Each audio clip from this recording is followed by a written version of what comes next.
Hi, welcome. Thank you for having me tonight. So my name is Maali Luqman. I am an educator. I am a product of Dearborn Public Schools. I started teaching as a youth leader and parapro right out of high school as I completed my teaching certificate at the University of Michigan. I was a classroom teacher until about 2016. I returned to get my master's degree at Harvard University in international relations, a policy related field. Upon my return to Michigan, I took a role as an associate dean at a community college nearby. So I have a lot of education related background experience. I was in the classroom and an administrator for about 17 years. I am currently completing a fellowship with the Kellogg's Foundation on Diversity, Equity, and Inclusion and Community Leadership, and it has a special emphasis on children. So I'm currently running for the 2-year seat on Dearborn Public Schools Board of Education. I'd like to see some improvements in our district, and I'd like to see some more diverse representation.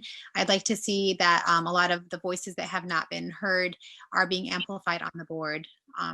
Thank you. What do you believe is the role of the school board in fighting the demand to comply with the law when it conflicts with what is in the best educational interest of our children? Many of us that are in education are very well aware of how the curriculum and standardized testing has a lot of discriminatory influences in it. So laws are man-made, and they're not necessarily perfect for all circumstances and times. They're created to regulate our society institutions to facilitate for best quality living. When we see that these laws begin acting as a disservice or hindering our potential, we need to revisit them and to explore better options for different circumstances and times. Now, I'm not gonna, give false promises and say it's an easy fix. It's not. It's probably going to be a work in progress for anyone on any board. Just because something is a law, it does not mean it's just. Slavery was legal. That's just one example, but it was morally and humanly wrong. And we all are very well aware of that today. We do need rules and laws. I'm not going to take the other extreme and say we don't. We need them to maintain a certain level of order in our day-to-day lives. But if they're disrupting our lives, then the existence of those laws is a contradiction to their intent and they need to be amended. And there's nothing wrong with saying that either.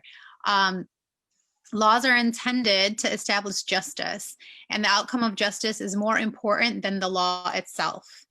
As our US demographic continues to evolve and change, so should some of the laws that we follow that are established to regulate it. Laws should serve the greater good and not harm it. Regarding complying with the laws that do more harm than good for our children, these laws need to be revisited and amended. So in regards to standardized testing, as a board member or as anyone in education, I would definitely advocate to go back, revisit those laws, and really question how beneficial are they in the success of our students.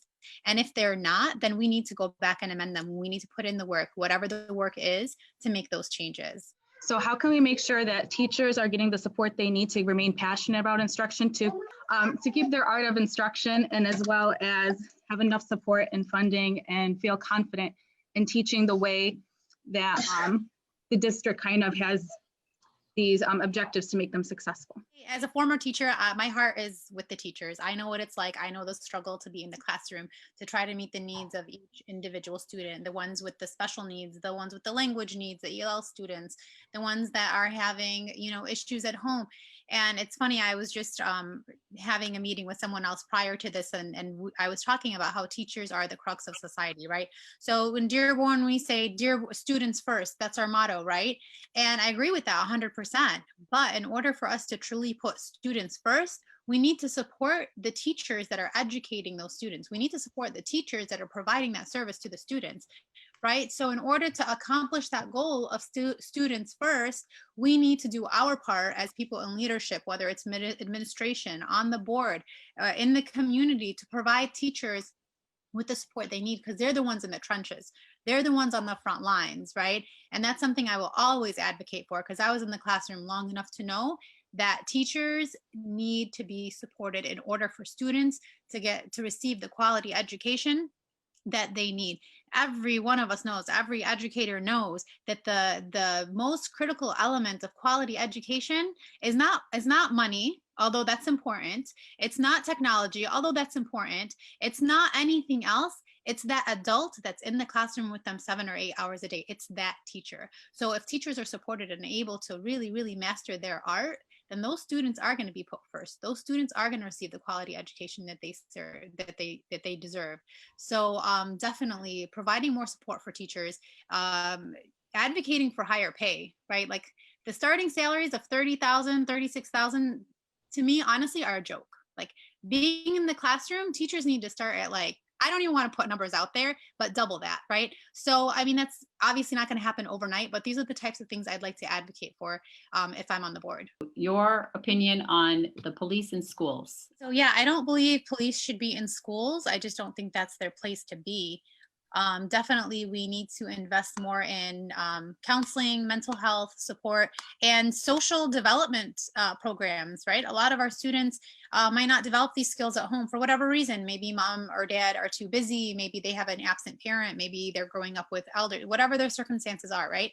So a lot of the students I know that I had worked with we're behind on social development skills. And I know if I, as a teacher, if I set aside time to work with that student on developing those things, or I, try to reinforce their social development in the classroom, then their behavior issues would decline, right? So it's not to criminalize, we shouldn't criminalize kids. We should give them what they need to evolve into productive members of society. So no, I am not in support of police being in school. I am in support of social development programs, mental health, in the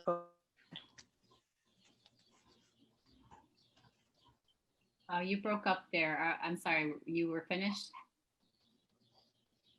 Okay, I'm sorry. Sorry. Yeah, I don't know what part I broke up at, but I'll just reiterate the last. Just the end. I didn't know if you had finished up. I'm sorry. I didn't know if you had. Oh yeah, no, my answer to that question is I don't believe we should have police in schools because it criminalizes students way too young.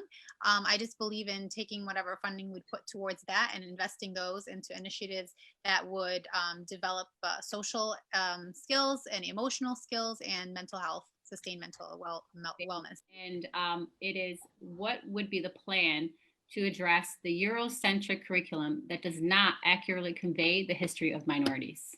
Okay, I was an ESL teacher for a while as well, and a lot of the students I taught predominantly were not European ethnicity, right? I had a diverse student body, and yeah, I would see that a lot in our curriculum, that they were constantly left out. And as teachers, we know that students will learn and retain information a lot quicker and more efficient and effectively if they see themselves in the content they're learning, if they can relate to the content.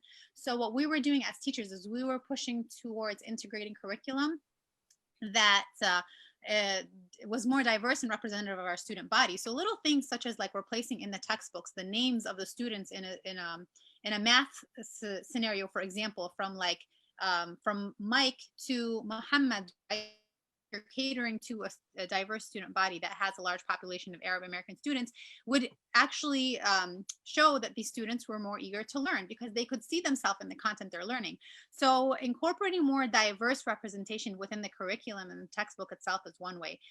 The text that we expose them to, I mean, personally, when I was in high school and I was a straight A student, I ended up in Harvard, right? But when I was in high school, I didn't like reading any of the senior requirement books, right? Because I was like, none of this pertains to me. Culturally, it's irrelevant. Yeah, you had to read it to get through, but you just didn't feel like you were performing as well as you could because you couldn't relate to the content, right? So introducing our students to content they can relate to, giving them more exposure to diverse texts, diverse information, allowing them to have more autonomy in choosing what they want to learn within the realm of like achieving the academic goals that we have set for them. So diversity in curriculum, definitely changing what we're exposing them to, giving them a lot more leeway in choosing what they want to learn, and allowing them to see themselves in the content they're learning, right? History as well is another hot topic. Social studies. Many of our students don't learn about the history that they can relate to ethnically or religiously. They learn Eurocentric history and that perspective. And so they detach from the content. They don't want to learn it because they feel like it's not the full truth. It's leaving them and their history out of the full story, and the narrative doesn't include them. So definitely introducing them to more inclusive curriculum would definitely make a world of a difference for our students. Say some last minute things that you feel are important to get your message across to voters. Again, justice, right? So this is organized by Ed Justice, and we want to talk about justice. We can't talk about justice without talking about equity. We can't talk about equity without talking about inclusion, right? So in order to really make sure that justice is served, we need to be inclusive, and equality is not enough, right? True equality is not accomplished without equity. So I really want to emphasize on that. I feel like we don't talk about it as much as we should. We talk about it a lot, but not enough. Making sure that we allocate our resources in an equitable way, right? So the discussions about, oh, every school or every area is getting in the city is getting the same funding, that's not really the right measuring stick to use. We need to be more critical and look and see which students and which schools need which kind of support and how much more of it, and then allocate our funds that way. Which schools need more enrichment and which schools can benefit out of meeting with other schools and bringing them together so that we have justice throughout the city. So yes, if we want to talk about educational justice, we need to look at curriculum reform. We need to look at, updates with standardized testing, limit that. That's draining our kids and our teachers. We need to look at equity and what that really, really means. And we also need to look at qualified diverse representation on our board. Any type of representation in any city or any government needs to be proportionately reflective or representative of the community that it serves. And currently we're not seeing that. And now I'm not pushing for unqualified representation like tokenism. I'm pushing for qualified representation, people that can amplify the voices of those who are being underserved in a way that they're actually being heard. And that's just what I wanted to close off with. Thank you so much for having us and organizing this today. And that's all from me.